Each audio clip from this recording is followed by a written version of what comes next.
So this is obviously not good news. This is not ideal news that Penn State is going to be losing a top 5 player on the team overall. Depending on your rankings, maybe even a top 3 player. This was somebody that was projected to go into the first round of next year's NFL draft. Somebody that has not missed a tackle in his collegiate career, is the best graded run defender according to Pro Football Focus. So there's a lot of things that Penn State is going to be missing here with KJ Winston not on the football field. He's a veteran, he's a playmaker, and he's a star playmaker. So it's not like Penn State is losing just a key role player here. This is significant that Winston is going to be out long term. And there's kind of a misunderstanding here as far as what long term means. James Franklin would tell us if he was going to be out for the season, guaranteed that this KJ Winston cannot return.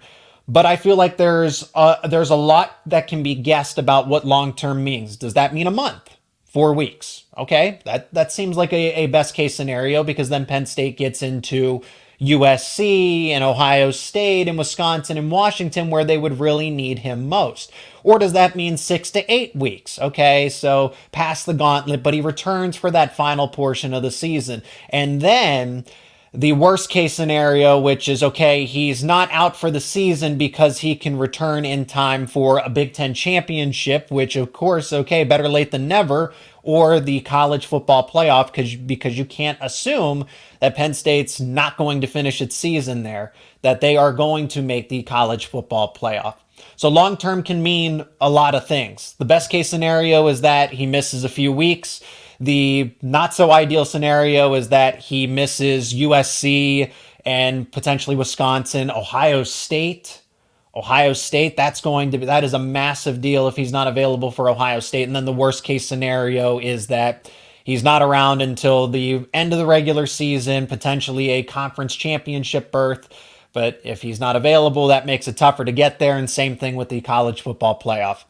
Penn State is losing its top defender at this point. Abdul Carter's in that conversation once he figures out the defensive end position. Your top 2 players on defense are Abdul Carter and KJ Winston as far as star playmaking ability. KJ Winston 1A to this point because Abdul Carter has struggled with his move to defensive end. It's only been 2 games, and I firmly believe that Abdul Carter, his better days at defensive end are around the corner. However, right now at this point in time, going into Game 3 against Kent State, KJ Winston not being available for Penn State is your best player defensively.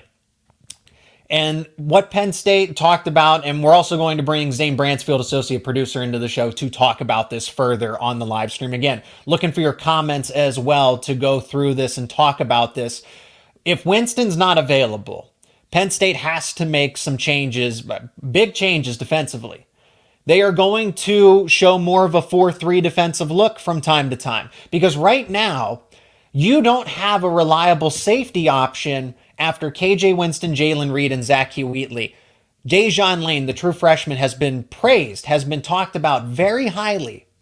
True freshman, has only played on special teams. I think he has a couple of snaps, 2 or 3 snaps defensively, if that. Can you really rely on him immediately? He'll play against Kent State a lot.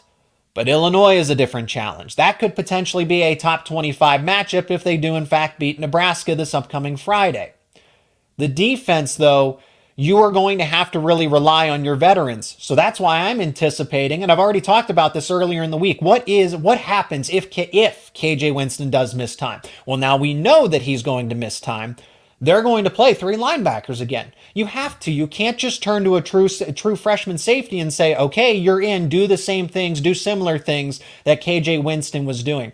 You're going to go back to a 3 linebacker rotation that's probably going to look like Tony Rojas as that will off-ball linebacker, Tyler Elsnick, Dom DeLuca as that strong side linebacker, and then Kobe King is your Mike linebacker that's going to get the plays that's sent to his helmet, he has the microphone in his helmet to hear the play calls. Tyler Elsdon, because he's a veteran, will rotate in. We went to practice today, Wednesday, when this is airing live. And Tamir Robinson was back at practice. Dakari Nelson, if he's putting on the weight appropriately, could factor into some playing time very soon. But that is what Penn State's going to have to do. Now, they're never not going to run the 4-2-5. If Dejon Lane can get adjusted sooner rather than later, you can still anticipate those three safety looks. It's not going to be the same with KJ Winston, but KJ Winston, where he provided the most value with, aside from the veteran experience, playmaking ability, but what specifically about that playmaking ability? KJ Winston was the best run defender. You can check it. Pro Football Focus says that he is the best graded run defender on Penn State's defense. And then his tackling ability. So you really could consider KJ Winston as that third linebacker. Sure, as a safety, you're going to be doing a lot more in coverage than your traditional linebacker, right? Compared to a Tyler Elsdon or a Dom DeLuca. But Tony Rojas has been really good in coverage. KJ Winston just offers more variety. He is better in pass coverage versus a DeLuca and Elsdon and even a Kobe King too. So that's the role that Winston plays, but he really is that additional linebacker. So we call it a 4-2-5 base defense with the five defensive backs because of the three safety look. But Winston was doing all of the roles of a traditional linebacker in this case. He just has the title of safety.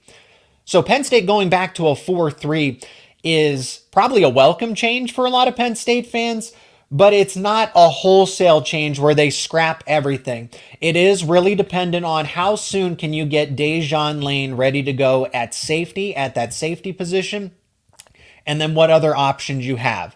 Could Cam Miller factor into the Lion role, right? How is the safety rotation going to work? Because at the end of the day, linebacker depth had some concerns, but KJ Winston, Jalen Reed, and Zach Wheatley were really the glue holding the safety depth chart all together. Because if it wasn't for Dejon Lane being so ready as a true freshman that they said, yeah, he has the green light alongside Cooper Cousins and now Luke Reynolds. If it wasn't for Lane being way ahead of schedule, they'd be doomed. This would be a worst case scenario. But fortunately, Dejon Lane came in ready to play, even though he did enroll later. He enrolled in May as opposed to January, which James Franklin had talked about. He mentioned that it would have been more beneficial for the team and for Lane overall had he enrolled in January, but that's in the past.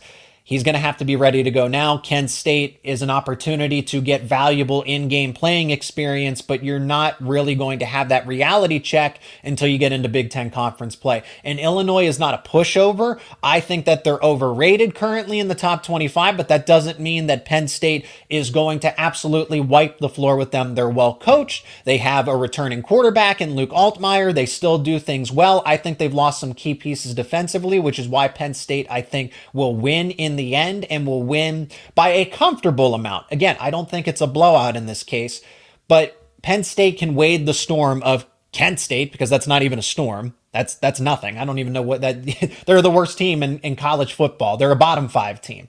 Illinois is going to present challenges, but Penn State overall is still better without KJ Winston. And then same thing with UCLA, and UCLA is way at the bottom of the Big Ten. It gets dicey when it gets to USC, when it gets to obviously Ohio State. Wisconsin lost its quarterback, but that's a road match in Camp Randall after you play at USC. That's back-to-back road games. It's how quickly. That's a lot of responsibility on a true freshman, but how quickly can he be ready? And I think the linebackers will be able to do enough. Again, that's not a bad trio. Tony Rojas, Kobe King, and Dom DeLuca. That's your starting 3 in a 4-3 traditional defense. Penn State isn't scrapping any game plan. This was something that they always had in their back pocket. Abdul Carter is going to stay at defensive end unless the linebacker depth happens to take a hit of its own. But that's not their plan, to move back Abdul Carter even with a big loss like this. So this is massive. You are losing your best defender at this point in time until Abdul Carter turns the corner at defensive end.